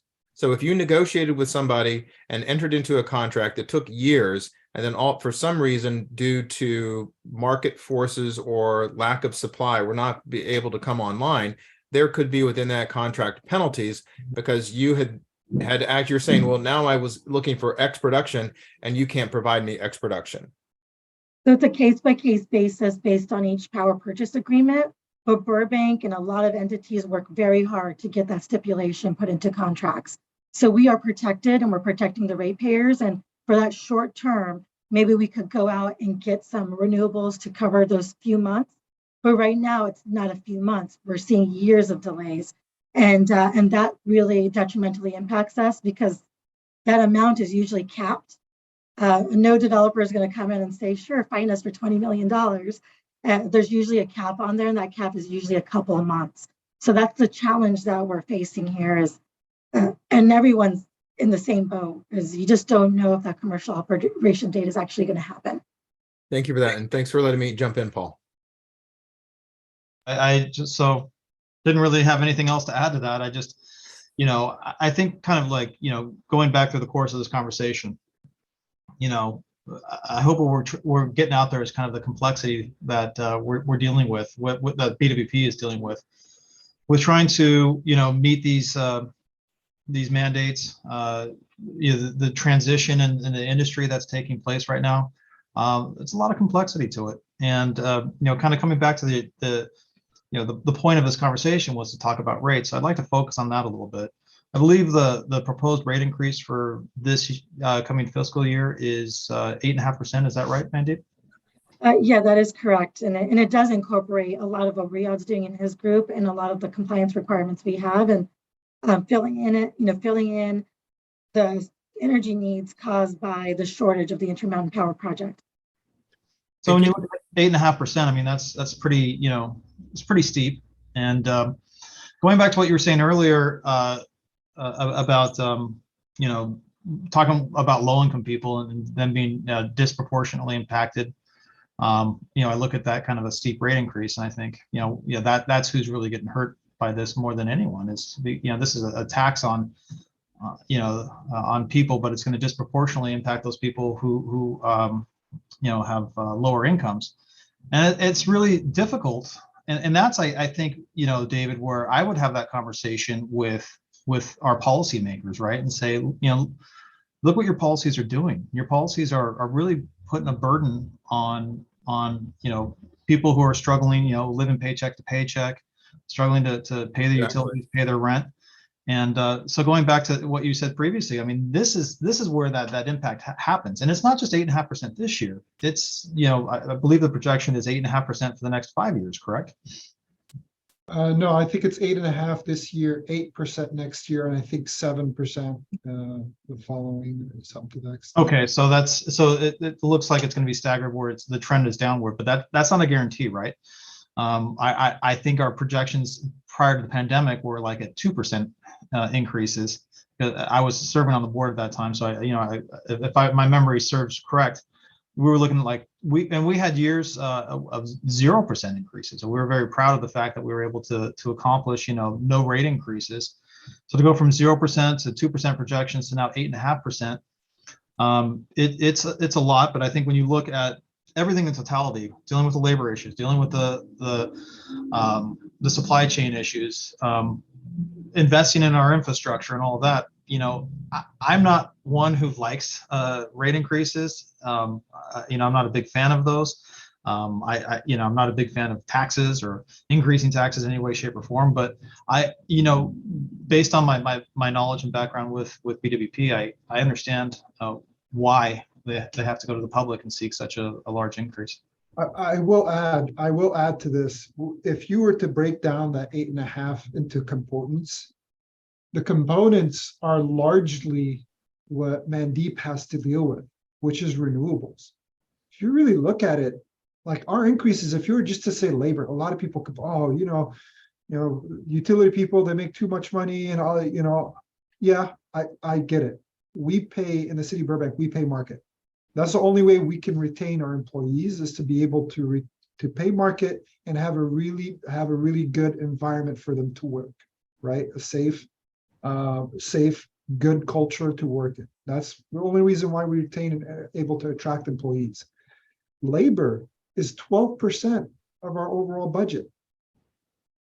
It's such a small, if we were to go crazy and say, you know what, let's bring it up to market and we're going to have a 5% increase for all the labor of it. Let's just say that's what we want to do.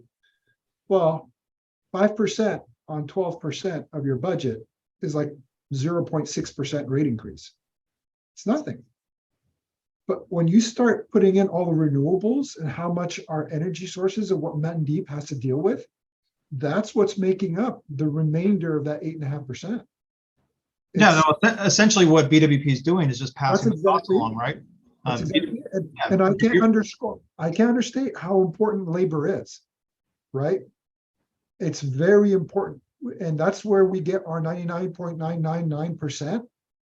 It's not the engineers just in the back, doing all these smart analytics. It's our field guys that actually are on standby literally 24/7 for that. When the storm happens or when somebody's out, they roll out and do that. That's part of their job. That's what they do. I hear you, Riad, and I've heard for many years about people at BWP make too much money and all of that, and it's a public entity, so I think everyone's salaries are posted and all of that publicly available, so you can look at that. A couple of things. One is, I think a lot of times when you look at these the compensation packages for public employees, they give you like the gross number, not the take-home pay. And that's always like, I always try to tell people, like, it's different, right? My wife's a high school teacher, and she's got her gross pay, but that's not what she takes home. I mean, it's a much different number. And so I think people have to be aware of that when they're looking at how much public employees make. But also, as far as, since you brought this up, retention is a big thing, right? As far as labor goes. I mean, it costs so much. If we don't pay these people market, they're going to go to Edison. They're going to go to LADWP. We invest in training them up and getting them part of our culture and all that kind of stuff. And there's a cost associated with that. And if they leave our utility to go to a competing utility to make more money, we lose out because we have to hire new people and train them up and spend more money to do that. And it's very, it's not cost effective. So I don't know. Do you want to speak to that, Riad? You might have a better understanding of like what that, if we don't retain people, like what that cost looks to the utility. Yeah. And so it's a loaded question, and it has a lot of moving parts, right? The reality is we have a very successful apprenticeship program here for both electrician and lineman. And again, the comments that I hear from people, well, they're climbing a pole. Well, look at the AT&T guys. They don't make that much money. Look at all these guys. Well, the AT&T guys aren't holding 12,000 volts in their hands, right? They're not. We pay individuals that kind of money because that's what the market, we pay market. It's not like we're going above market. You look at the market, we're competing with SCE, we're competing with LADWP, we're competing with Pasadena, we're competing with all these guys for these very talented employees. And they don't just become journeymen by just going and working. That's 4 years that they are learning, not only during the day for their 9 hours a day, but they're also going to school after hours. People don't understand that. A degree, you go out, you do a couple of classes, 7 hours a day for 8 hours, you do some homework, you come back, you take a test, you got a degree. Congratulations. I'm an engineer. I'm telling you, that's what it did, right?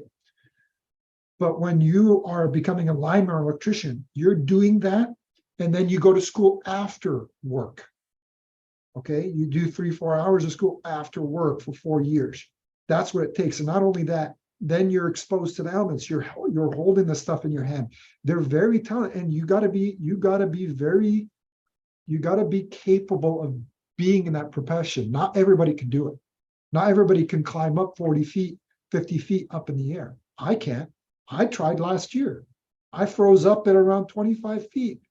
I patted myself on the back. I got to 30 feet. It's not, let alone having to hold 12,000 volts in there's no way. I can't do it.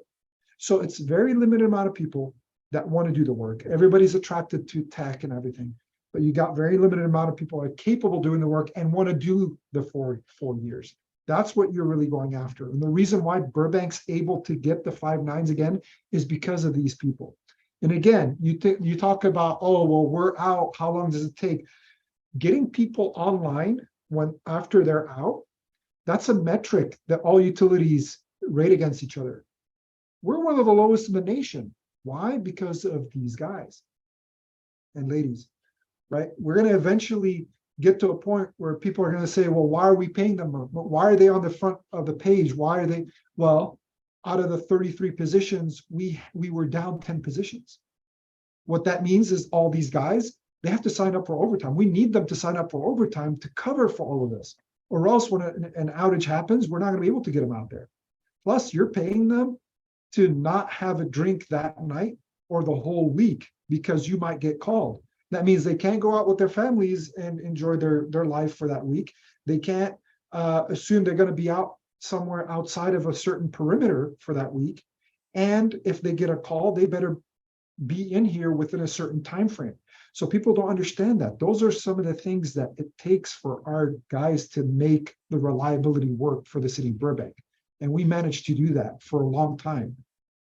So again, a lot of stuff to throw at you, but the reason why we keep some of these people is because we have a good culture. We pay them market.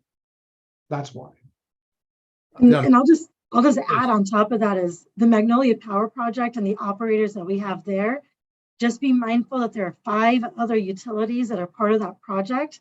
So some of the labor costs and other costs of the Magnolia Power Project are split amongst a total of 6 utilities.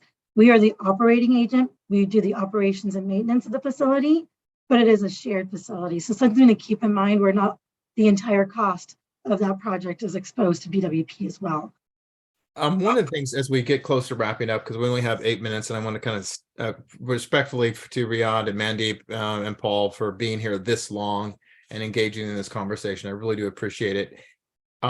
You touched on it, and thank you very much, Paul, for keeping us on track with this, rate increases and the percentages. And I want to kind of close out, if we can, and if it's possible, with how will that reflect to a ratepayer?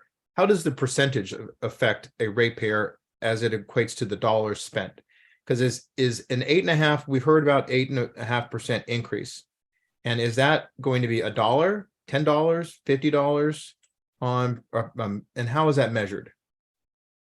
It depends on the bill, right? So there's different components. You got the ECAC charge, which is just your energy pass-through charge, and then you have your base charge, and that just rolls into the kilowatt hours. And so it depends on how many kilowatt. So that increase goes to the dollar on the kilowatt hours, and then depends on how many kilowatt hours you use. That's how much you get charged. And it's a 2-tiered system for residents in Burbank, where the first 300 or 400, I'm not really sure. That is a lower price, but then after you go above that, then it's the higher percentage you pay on that. So it just depends on how much you use, right? Riad, I'll add that our rates manager, when the presentation is going to be made, will go through some sample bills and sample customers and the impact on each type of bill. So like from industrial customers to commercial to different types of residential. So that will be covered when we go to City Council. And do You you give have us an idea though, like on a residential standard, like an average residential bill, like what, the customer would be looking at? Is it, $5, $10 more a month or? Riad, I thought it was between like 5 and 7, but that could have been modified. Yeah, the average for residentials, just general, is between $12 and $13 A month. increase a month on their bill. And I think, let me see here, average apartment or condo owners about $8.16, whereas a large single family home would be closer to 18. Okay. and that's going to be the 8.5%, correct? Correct. And one of the things that I put out there on social media is that I think it was my impression when I heard the presentation that rates were going to go up 50% over 5 years. So if, again, wrapping this thing up, what is the forecasted rate increase over the next 5, 6, or 7 years? Yeah, that's a hard one. So I think the 50%, you're talking about the study, what was that, Mandeep? It was the rate study that was done. But the cost of service. Cost of service, right? The cost of service. So the cost of service is different, right? You got the rate increase itself, which is the general rate increase across the whole, commercial, residential, everybody, and then you have the cost of service, because the budget is allocated for us to serve is allocated based on the different classes, and the different classes cost more to serve than others, right? And then you're supposed to have the allocation of that service to the specific class. So then when you do a rate increase, it wouldn't be across for everyone, because based on that study, it shows that it costs us more to serve residential than it does the commercial, and how we've split up our rates. So we're trying to correct that so the right class is paying the certain amount that they should be paying for. So he will, like, once our rate manager, like Mandeep said, he's going to go over it and it will break down the science of what that entails. But yeah, it's gonna be adjusting those to what it should, adjusting the cost to what the cost causer should be paying for. And do we have a date of when the presentation will be done in front of council, Mandeep? Yeah, I'm thinking is it June 6th? Let me just look really quick. It's May. I think May. June 6th is the last. It's where we're assuming the last presentation would be, but I think it's in May. So May 9th or May 16th, right? Right, those are Tuesdays, because the Burbank City Council meets at 6 o'clock every Tuesday. And so the 9th through the 16th are Tuesdays of those weeks. And so on one of those days, there is a rates manager that's going to be going through actual examples of what a residential home, person that lives in, let's say, a single family residential unit may pay, and maybe an apartment owner, apartment resident is going to be paying. Yeah, and then also, if you go back to the last board meeting, there was a presentation that gave that exact data. So I would go to the last board presentation. It is there. And that's the presentation that will be in council in May. It'll be similar. There'll be some adjustments made, but I believe the numbers are pretty much very similar. And to answer the question, will we be able to, someone like me, be able to say definitively after these presentations, or will we be able to see definitively what the rate increases will be forecasted for 5 years from now? I'm not quite sure. I believe there's going to be discussion. They're going to discuss that, but I think the focus is really on the next 2 years, and anything beyond that, may be adjusted. Right, because there's always going to be variables, and I know we've all been talking about how we really don't know what the exact costs to do everything that we need to do for our community, for our city, and as a member of the interrelated agencies, because those are all components. Exactly. Goodness gracious. The 2 hours have flown by. I feel I've learned a lot, and I still feel like there's a lot more to learn and more to kind of understand. But I do know, and I do have faith in what the Burbank Water and Power management and staff is doing to be able to provide, reliable energy. And I think that's been mentioned. It's not mentioned enough that we as residents in this city are very lucky that we can just turn on our lights almost any time without interruption. And that to be able to do that and have that luxury requires an immense amount of work by a very talented group of people. So from myself, as a board member of Vision Burbank, Paul Herman, a board member and former BWP board member, we really do appreciate and want to extend our gratitude and our sincere appreciation for everything that you and your teams do. Thank you. Thank you, Thank Dave. you. I appreciate it. And I'll leave the closing words to Paul. Well, I just want to hope we kind of explained some of the complexities and challenges that the utilities facing and the industry is facing as a whole as we do transition over to more renewables. Mandip, if you want to mention next the public hearings that we're having for the IRP, Integrated Resource. Thank you. So next week, April 20th, which is a Thursday, from 6 to 8 p.m. On the BWP campus, we're actually going to have our first community meeting for the Integrated Resources Plan. So if you go on Google and just quotations, do BWP IRP 2024, it'll lead you to the site. You can register. It is an event you have to register for because we have a capacity limitation on campus. But please register. We want to hear what you have to say about our long-term energy future.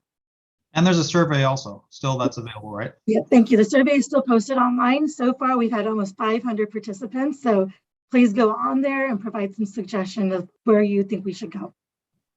All right. Thanks, Mandip. Thanks, David.